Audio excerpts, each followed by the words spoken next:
arparadio.com की प्रस्तुति इतिहास का अभ्यास। वाचक स्वर पद्मामणि। आधुनिक एवं समकालीन युग।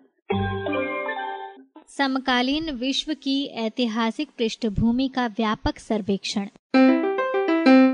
समकालीन इतिहास अथवा 20वीं सदी का इतिहास आधुनिक इतिहास की नींव पर खड़ा है। 16वीं सदी से लेकर 19वीं सदी तक जो विकास हुआ है उसी को आधार बनाकर 20वीं सदी के इतिहास का ताना बाना बुना गया है। इन शताब्दियों के इतिहास की सार वस्तु है पाश्चात्य सभ्यता का उदय तथा यूरोप वर्चस्व की स्थापना। जैसे कि ब्रून तथा मैमत ने अपने ग्रंथ में लिखा है, आज के विश्व की अवस्था तथा समस्याएं जानने के लिए पाश्चात्य सभ्यता पर आधारित यूरोपीय प्रभुता के विस्तार को ध्यान में रखना जरूरी है। यह विस्तार कई संयुक्त घटनाओं की उपज है। इन घटनाओं को जानना तथा यह देखना कि वे किस प्रकार एक दूसरे के लिए सहायक सिद्ध हुए बहुत आवश्यक है। समकालीन इतिहास की पृष्ठभूमि तथा इसकी प्रमुख विशेषताएं इस प्रकार हैं। पहला, सामाजिक दशा। औद्योगिक क्रांति से पूर्व विश्व की अधिकांश जनता ग्रामों में रहती थी और कृषि पर निर्भर थी। लोगों की प्रायः समस्त आर्थिक आवश्यकताएं गांव में ही पूरी हो जाती थी।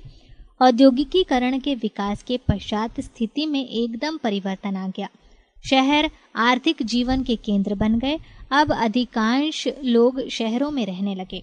शहरों में लोगों की अत्यधिक भीड़ जमा हो जाने के कारण आवास, स्वास्थ्य और सफाई की समस्याएं जटिल हो गईं। गांव का रहने वाला जब शहर में रहने लगा तब उसके जीवन में अनेक सामाजिक परिवर्तन हुए। गांव में सामाजिक बंधन टूट गए।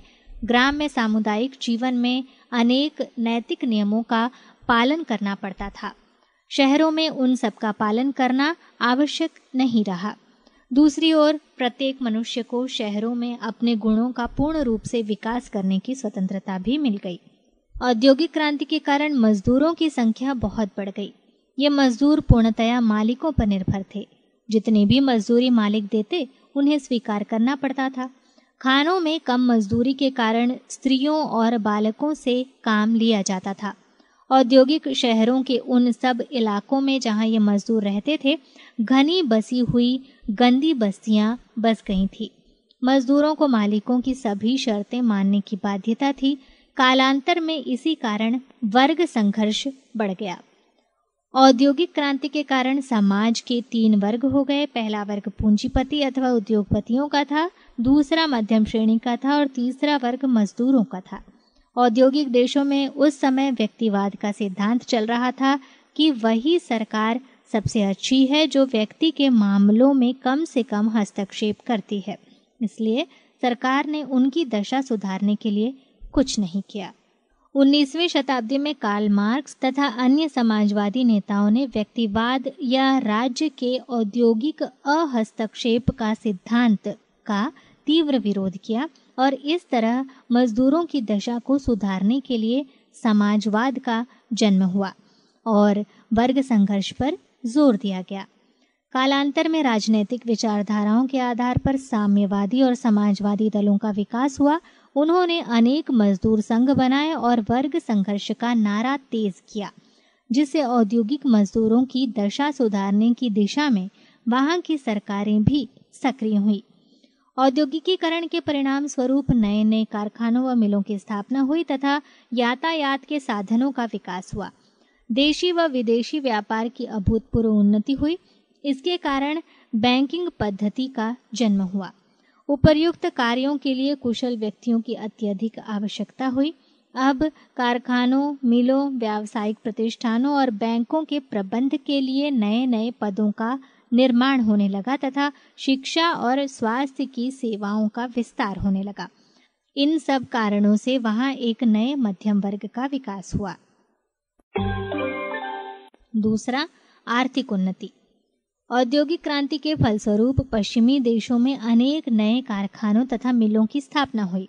फलस्वरूप अनेक औद्योगिक नगरों और नए पूंजीपति वर्ग का जन्म हुआ। इन नगरों में काम करने के लिए हजारों भूमिहीन किसान गांवों से नगरों में आने लगे।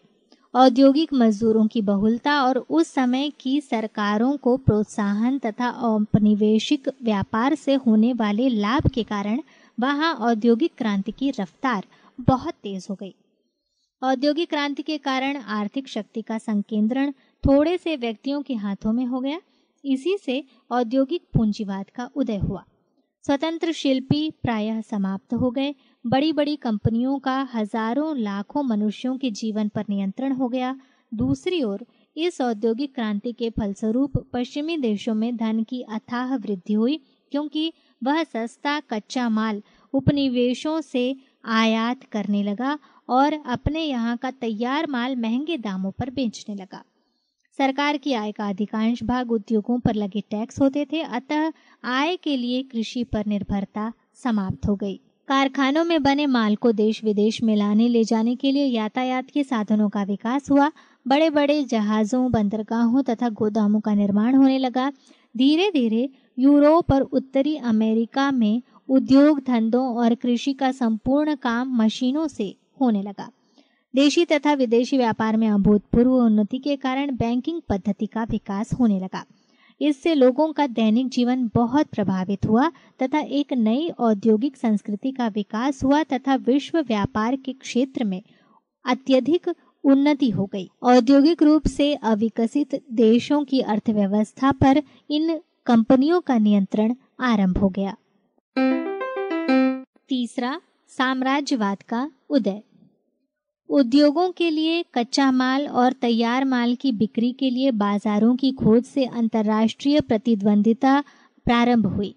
पहले इंग्लैंड ने और बाद में अन्य पश्चिमी देशों ने एशिया, अफ्रीका और मध्य तथा दक्षिणी अमेरिका में कच्चे माल के लिए नए स्रोतों और बाजारों की खोज प्रारंभ कर दी। 19वीं शताब्दी के अंत में जापान का औद्योगिकीकरण हो गया और वह भी इस होड़ में शामिल हो गया। इस होड़ ने उन देशों को जिनका औद्योगिकीकरण नहीं हुआ था अपने उपनिवेशों, प्रभाव क्षेत्रों या आर्थिक और राजनीतिक प्रभुत्व के प्रदेशों में बदल दिया। इस प्रकार साम्राज्यवाद का उदय हुआ और इसके अंतर्गत शक्तिशाली राष्ट्रों ने अपने प्रभुत्व में आए हुए देशों की अर्थव्यवस्था को अपना स्वार्थ साधने के लिए पूरी तरह से अपने अधीन कर लिया। उपनिवेशों के लिए होड़ का कारण अनेक अंतर्राष्ट्रीय संघर्ष हुए। समकालीन इतिहास की पृष्ठभूमि और इसकी प्रमुख विशेषताओं के अंतर्गत अब आइए जानते हैं राजनीतिक परिस्थिति के बारे में, जो है नंबर 4 पर। इसके अंतर्गत सबसे पहले यूरोप की दशा। एशिया और अफ्रीका पर साम्राज्यवादी विजय की प्रक्रिया के साथ साथ यूरोप की साम्राज्यवादी शक्तियों के बीच आपसी विरोध और टकराव की प्रक्रिया भी प्रारंभ हो गई है। उपनिवेशों पर अधिकार करने के कारण अक्सर युद्ध की स्थिति उत्पन्न हो जाती थी। फिर भी आमतौर पर इनमें से अधिकांश झगड़ों को आपस में मिल बैठकर सुलझा लिया जाता था तथा युद्ध लड़ने की नौबत नहीं आ पाती थी। आपसी समझौते के बावजूद, जिसमें उपनिवेशों पर कब्जा संबंधी विवाद सुलझाए गए, यूरोप की सरकारों का सैन्यीकरण बढ़ता गया। प्रत्येक देश दूसरे देश को भय तथा शंका की दृष्टि से देखता था, अतः उसने अपनी सैनिक और नौसैनिक क्षमता के विस्तार का प्रयत्न किया।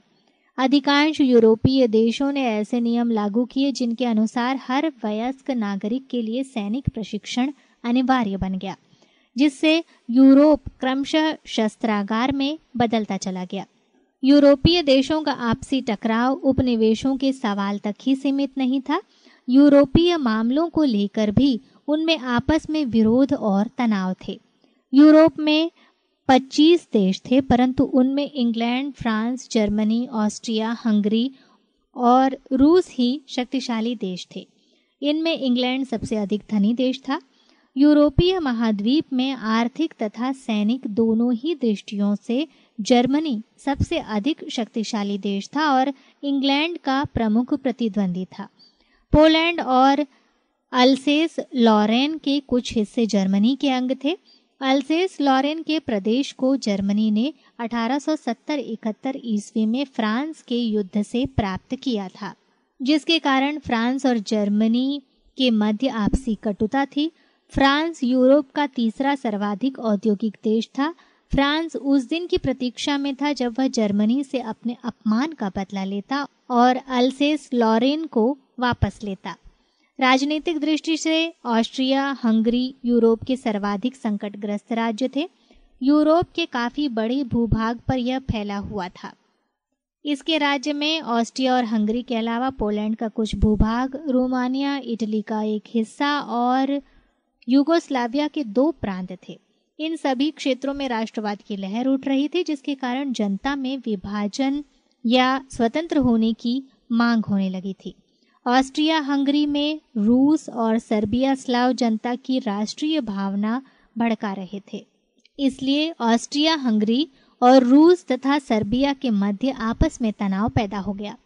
रूस यूरोप का सबसे बड़ा देश था और उसने बहुत विशाल साम्राज्य स्थापित कर लिया था। उसके इस विशाल साम्राज्य में बाल्टिक राज्य, फिनलैंड तथा पोलैंड का एक हिस्सा भी शामिल था। इसके अतिरिक्त उत्तरी और मध्य एशिया भी उसके राज्य के अंग थे। यूरोप में कुछ हद तक तनाव का मुख्य कारण टर्की के ऑटोमन साम्राज्य के टुकड़े होना भी था। 19वीं शताब्दी के आरंभ में सारा बाल्कन प्रायद्वीप ऑटोमन साम्राज्य का अंग था। पूरी 19वीं सदी में ऑटोमन साम्राज्य और रूस के मध्य युद्ध चलता रहा। रूस की इस बढ़ती हुई महत्वाकांक्षा को इंग्लैंड, ऑस्ट्रिया हंगरी और जर्मनी रोकते रहे। इस कारण रूस का इंग्लैंड, जर्मनी और ऑस्ट्रिया हंगरी के साथ तनावपूर्ण संबंध था। संपूर्ण 19वीं शताब्दी के दौरान संधियों और गुप्त समझौतों पर हस्ताक्षर होते रहे और युद्ध की धमकियां जारी की जाती रहीं। इसमें दलबंदी और पुनः दलबंदी होती रही।